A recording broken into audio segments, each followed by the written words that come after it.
As the clock ticks towards D-Day, next year's general elections, the voters are also ticking the boxes in considering the candidates whose dossier and manifesto captures their imagination. And talking about imagination, candidates and their supporters are evolving new ways to drive positive momentum towards their objectives while raising new questions on the nation's democratic journey. Also today on Political Update, we will view the candidate, the voter, and the value of decision. What is on the table, and in some cases, what is under the table? I am Fisayo Ogunfui. Welcome. The All Progressives Congress says it is making far-reaching impact in expanding and solidifying its structures nationwide for a successful outcome in the 2023 presidential election. To achieve this, the Tinubu-Shetima Grassroots Independent Campaign Council has inaugurated 3 strategic committees to galvanize support for the party. Timelines and terms of reference start here, and the 3 committees of logistics and protocol, media and publicity, and humanitarian and social welfare are being inaugurated with marching orders to deliver votes for APC presidential candidate. Nobody will read of Nigeria in the 21st century and miss the name of Asiwaju Bola Ahmed Tinubu. So it now behoves on us who have been given this responsibility to also create history for ourselves. National coordinator of the Tinubu-Shetima Grassroots Independent Campaign Council, Silas Ali Agara, is positive about the party's structures and network in polling massive votes for Tinubu's ticket. Our mandate is more of the grassroots, interface at the grassroots. We are the face of the entire project when it comes to grassroots mobilization, and we intend to stick to that. The campaign council says the unprecedented achievements recorded by APC administration in all facets of the country are glaring and will convince Nigerians to make informed decision come February 25th, 2023. The National Working Committee of the People's Democratic Party says it has forwarded the list of the Imo chapter members in the party's National Presidential Campaign Council for review to ensure greater inclusiveness. Debo Ologunagba, PDP National Publicity Secretary, stated this in Abuja. National Publicity Secretary Debo Ologunagba, who conveyed the decision of the party, notes that all matters relating to the governorship primary election in Imo State should be suspended until after the 2023 general elections, stating that the purported suspension of some local government chapter chairmen in Imo State is null and void, that no member of the party should be suspended, sanctioned, intimidated or victimized on account of legitimate and lawful democratic expression or association within the ambit of the provisions of the constitution of the PDP. There is a constitution for this party. Alright? This party relies on its constitution and work on it. At the PDP Presidential Campaign Office in Abuja, members of the Atiku Youth Wing of the party's Presidential Campaign Council in the Federal Capital Territory met to strategize on how best to deliver the Atiku Kowa presidential ticket in 2023. Atiku Abubakar is a man of his word. He promised us 40% in his cabinets with the youths. We are going to deliver FCT for Atiku Abubakar. Members of the United Nigerians mandate for Atiku Kowa 2023 also met towards mobilizing grassroots support for the victory of the PDP presidential candidate Atiku Abubakar. We just need a good leader to give the country the right direction, and no more, no less, and every other thing will follow. The meeting also featured paper presentation with the theme, the Atiku Abubakar you have misjudged, as well as unveiling of the campaign handbills.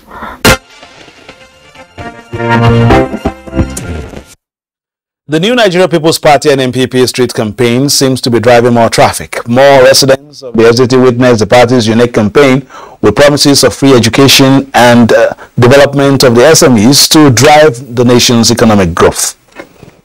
A new Nigeria where all our youth would be empowered. As the youth that I am, I stand before you here, my fellow youth. Stand up, get your PVCs, and let's get this mandate. We will win our election. No doubt we will win our election.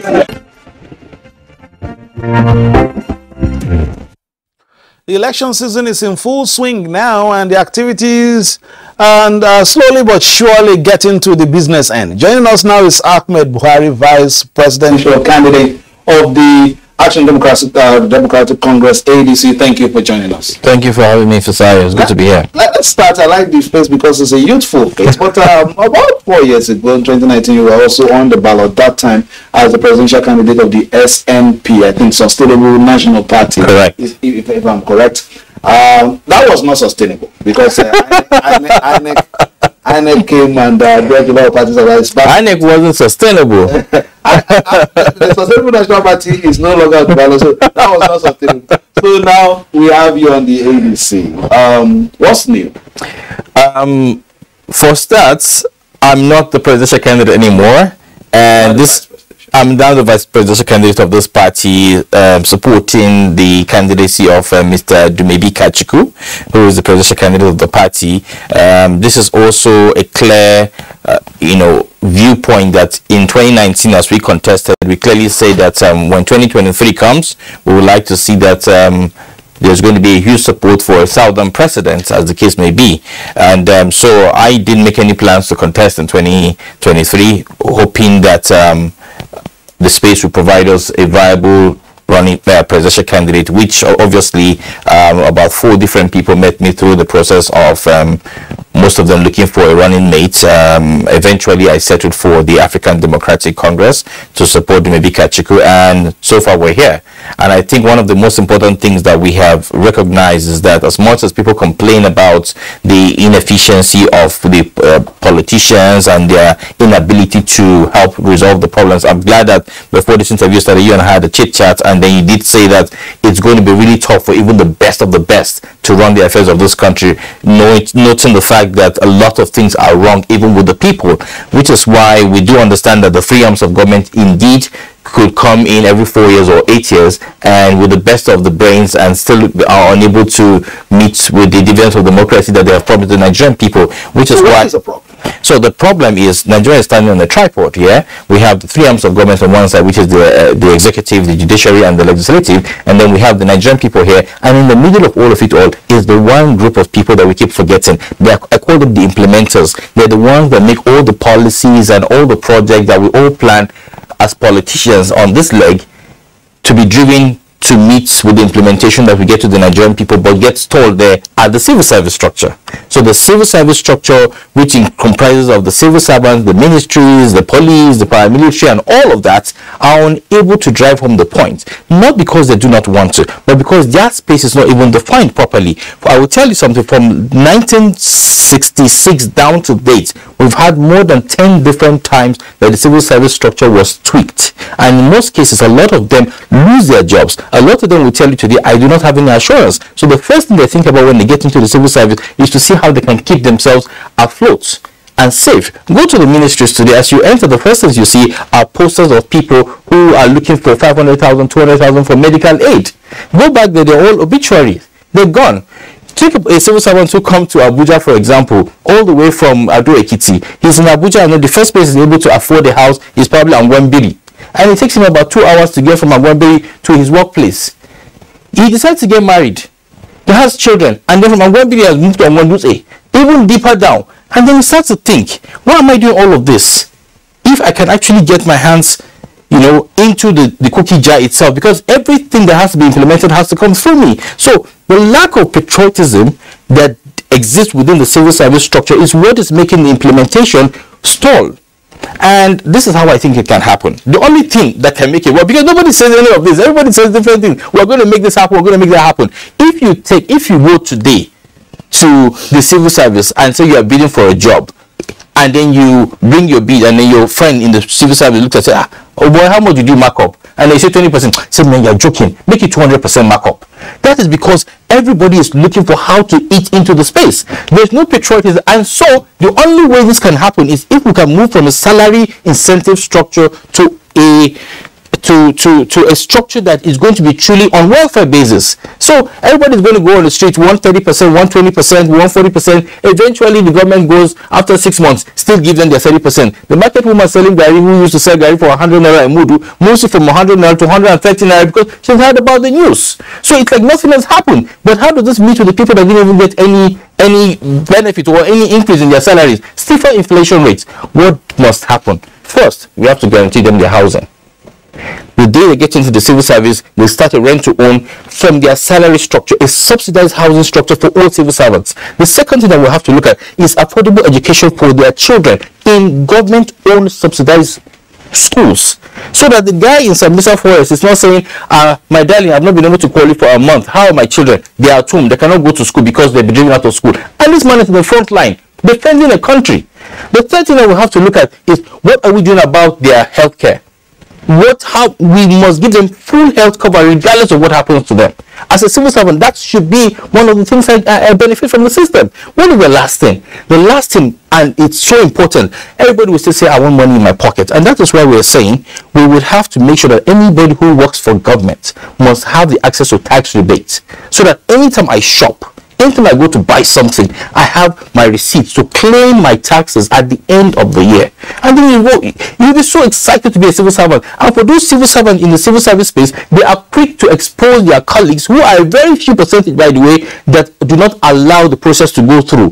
Do not forget also that this process that we're talking about, or this space that we're talking about, essentially can be defended by the same people within that space. We're going to have more whistleblowers. And more than anything else, if we're not going to have proper data management systems in place that can help us fight accountability, transparency, and efficiency, then we will not be able to get the things done properly. All right, you've almost taken about 3 or 4 questions at once. I'm a server myself. No, good. I'm a server myself, and perhaps you were thinking about that before coming on the program, so that you can get the presenters buying. But it's all right.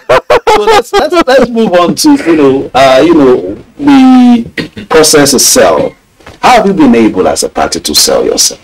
Are you on the ballot? Yes. And according to some in the gallery, say there are some heavyweight champions, there are some defending champions and all that. So how have you been able to, try to, perhaps, carve a niche for yourself as a party? And how are you doing at the moment? It's tough. I'm not going to lie.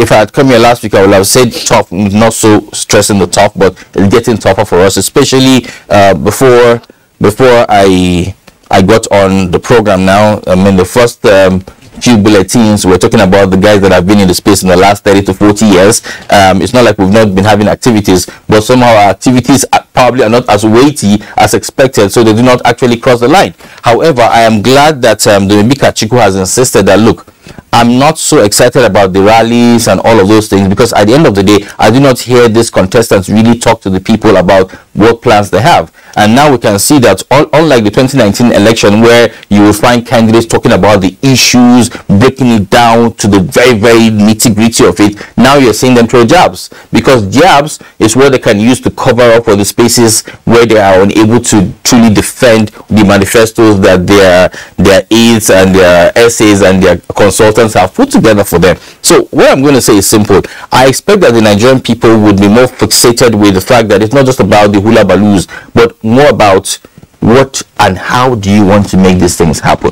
We have heard you say this before. We've seen people like Obasanjo come into office. We've seen people like Jonathan come into office, and they recruited some of the best minds from around the world to come and help them succeed. But nothing really happened. And that is why I'm still telling you, for all the people that have said the things that they want to say and the things that they want to do, I can clearly tell you that it's still going to meet a brick wall, because at the end of the day, these ministers are going to go and kneel down before the permanent secretaries and say, Baba, help me. I realized that I was wrong when I came here, that I wanted to change the space. How do we collaborate? And nothing happens eventually. So we're still going to be in the same space. Oh, let's take some questions before we come for the last line. I mean, some stories before we come for the last line. The presidential candidate of the Accord Party, Professor Christopher Imumole, says the party is committed to repositioning Nigeria through people-oriented programs. Imumole was speaking during the party's campaign flag-up in Akwa Ibom State. Professor Imumole were calling for the support of Nigerians for all candidates of the Accord Party at all levels, maintains that the economic blueprint of the party will bring about total turnaround in all sectors of the nation's economy. In 2023, we must all go all out to ensure that we vote for persons that are credible. We vote for persons who have demonstrated passion for the Nigerian people. Governance is not about power. Governance is about compassion. Other party leaders, including the national chairman Muhammad Nalado, represented by the zonal vice chairman Southwest, Akwa Ibom State chairman Martins Ansah, as well as the national youth leader of the party, Abdurrahman Mohammed, told Nigerians that the Accord Party is committed to a better Nigeria. High point of the event was the formal unveiling of the deputy governorship candidate for Akwa Ibom State, Dr. Love Achibong, and presentation of flags to all its candidates. After some election issues, insider conspirators remain the biggest threat to the adoption of digital technology in the electoral processes. This observation was made during a national workshop on election infrastructure. Nigeria's election management body, INEC, was also advised to put in place effective mechanisms to deal with cyber threats ahead of elections. The upcoming 2023 general elections will witness the application of electronic and digital technology in the exercise. But inasmuch as the cyberspace provides the platform for speedy and transparent electoral process, since space to major actors is filled with vulnerability.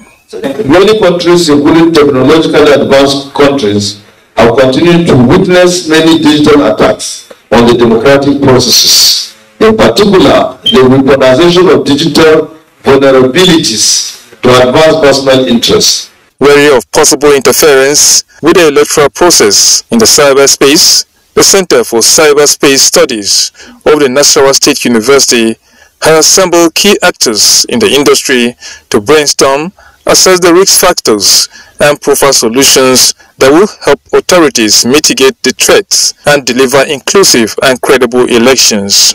Electronic registration, accreditation, and transmission of election results. That means that manipulations will be put to an end. Database must be declared a critical national infrastructure. This is the cyber age. The nuclear bombs of the cyber age is information. An insider who knows the working of beavers, and because of the elevated privilege he has, can circumvent it to tilt it to a particular interest group. Okay, earlier we spoke about Imumole. We end the program with the slogan Imumole Day then. I was PDP's Imumole Delegate's slogan, and it was sworn in as governor of Osun State, promised to run a honest and transparent government.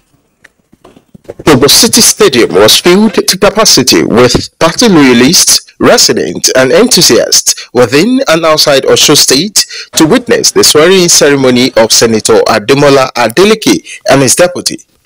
Adeleke, who is now the 6th democratically elected governor of Osun State and 10th since creation of the state in 1991, has given 5-point developmental agenda which includes public service, security, health, education, tourism, ICT and youth empowerment as focal point to drive his administration. He, however, gave his first executive orders, thereby reversing some major decisions taken without due process by the immediate past administration of Boyega Oyetola. Mass employment and appointments were carried out without budgetary provisions for salary payments for the new employees, even when the state was struggling to pay salaries and deliver other services. Vendors hurried criminally budgeted contracts were awarded, and again without budgetary provisions.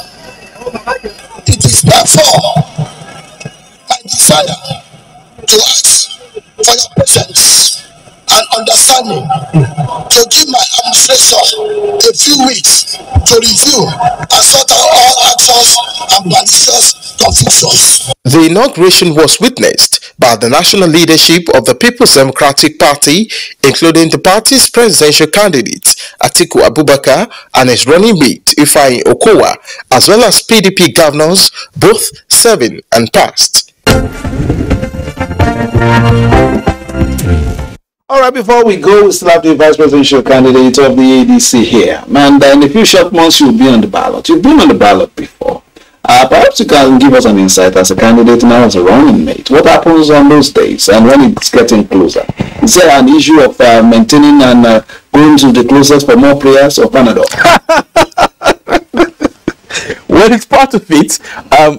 For many people that I have met in the space, there's this close connection with the things that you just mentioned, especially the prayer part. And a lot of them also, consult with certain people who have told them that they are going to win eventually. So it gets interesting when they don't win and they still show their face tomorrow in public. But I think what is most important is at this stage, you should be working very closely with your party structure, ensuring that your agents on the day of election are kept abreast, because those are the people that would defend whatever vote you're going to get. For many candidates, there's this excitement about being on the ballots, but it's deeper than just being on the ballot. It has a lot to do with coordinating every single polling unit across the country, ensuring that the people that you have manned on those posts are actually there for you and not for the highest bidder. All right. Well, before I let you go, as a young, relatively young guy. Yeah, because I'm no more a youth. Yes. Candidate. What would you say to the Nigerian youth at this time? I think you should believe in yourself. I've been seeing a lot of people. So a lot of people see me and they think I'm this, privileged northern kid, and that is why I'm doing what I'm doing. But it's far from that. I was raised by a single mother. I lost my father at the age of 13. I know the rudiments of, trying to struggle through life and not, so sure what the next day is going to give to you. And for me, rather than allow that to define what the society wants to keep me, because the society defines where you should be and what you should do and what you should not do, I've decided to, defy all of that. And whatever I try to think, I try to achieve. All right, you will be on the ballot. So for now, that's a lot. So we know how it gets on next year. That has been Ahmed Buhari of the ADC, the vice presidential candidate, not to be mistaken for the other name also, who used to be on the ballot for the past two outings as well. My name is Fisal Gufi. Thank you for being a part of today's program. Of course, we always tell you, because it's getting to the business end of the election cycle, play your policies for the greater good and stick on with the Nigerian Television Authority, where we give you news, reviews, previews and interviews. Bye bye now.